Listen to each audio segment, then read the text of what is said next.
Nós falamos de protocolo vacinal e dessa vez nós vamos falar de protocolo de vermifugação, que é tão importante quanto e talvez mesmo mais importante. Vem comigo, no caminho eu explico.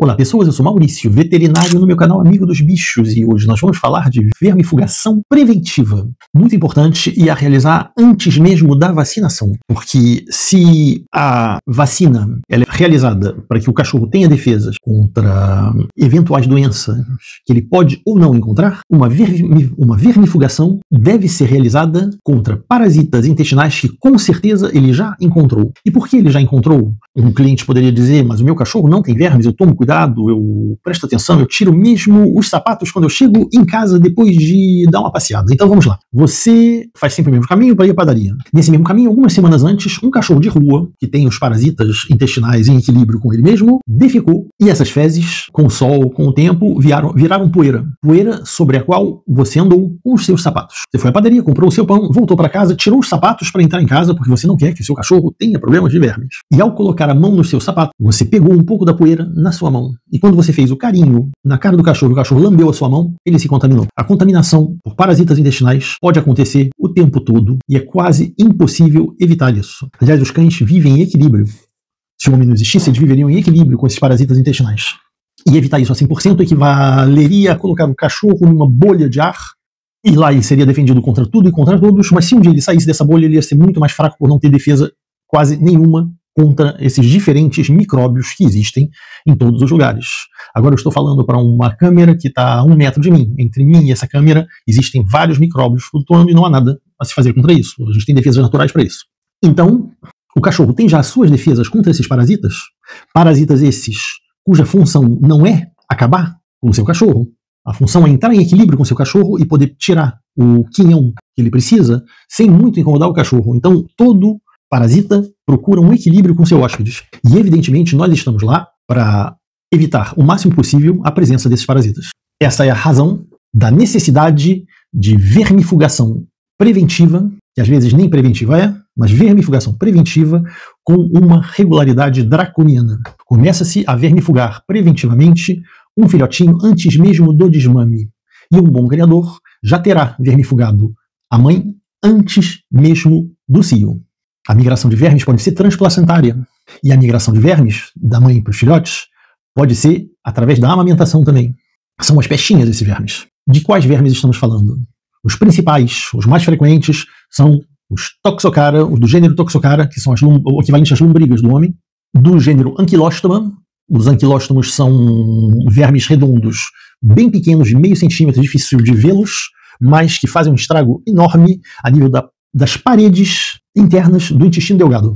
Enquanto os Toxocara, eles vivem no intestino e pegam o que está flutuando em relação à alimentação que eles precisam, os ankylostomos, eles se prendem às microvilosidades intestinais e fazem pequenos ferimentos, e quando tem muitos, quando a infestação é importante, pode-se notar uma diarreia sanguinolenta, às vezes com um pouco de muco. Esse muco é ligado à alergia ou ligado à infecção secundária causada pelas bactérias intestinais que atacam essas feridas também. E tudo isso dá um quadro de diarreia hemorrágica muito parecido com o da parvovirose. E esses são os nematódios, que são vermes redondos. Existem ainda trematódios e existem os cestódios. Os cestódios são as tênis para o homem, que são representadas no cachorro pelo Dipyridium caninum, que é um verme achatado, como um cestódio, que é transmitido pela pulga. O cachorro tem pulga, ele se coça, e quando ele se coça, ele acaba ingerindo uma pulga ou outra, e aí ele fecha o ciclo e começa a infestação pelos dipyrídeos. Então, uma boa vermifugação preventiva, ela deve ser de amplo espectro, ela deve alcançar não apenas os vermes redondos, mas também os vermes chatos como os cestódios.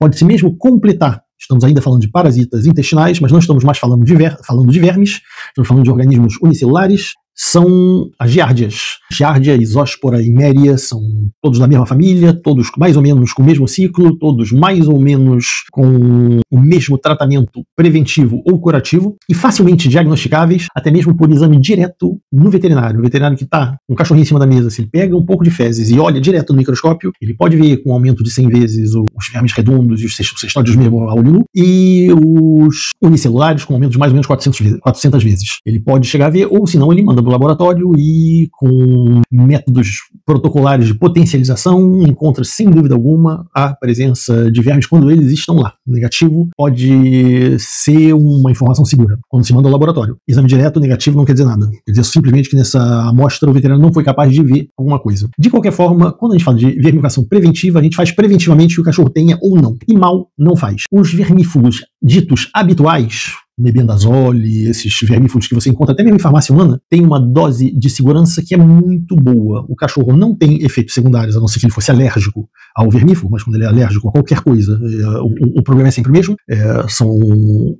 São casos raros, mas a segurança é ótima e pode ser feito sem problema e deve ser refeito 3 semanas após, porque todos esses vermífugos, eles são muito ativos contra as formas adultas e muito menos ativos contra os ovos e as formas larvárias, as formas evolutivas desses parasitas. Enfim, também parasitas que estão em migração, especialmente quanto às formas larvárias, e não têm acesso a esses vermífugos que, em grande parte, atravessam a luz intestinal, fazendo o papel deles, mas não são absorvidos pelo organismo. Então, é importante se vermifugar, se revermifugar e refazer com uma certa frequência, uma certa constância. Eu preconizo começar a vermifugação com 3 semanas de idade e continuar a cada 3 semanas até que o filhotinho parta para o seu lar definitivo. A partir daí, na primeira visita com o novo veterinário do filhotinho, vai fazer o protocolo segundo a nova vida que ele vai ter. Para os meus que ficam aqui, eu continuo essa vermifugação até os 6 meses e a partir daí 2 vezes por ano.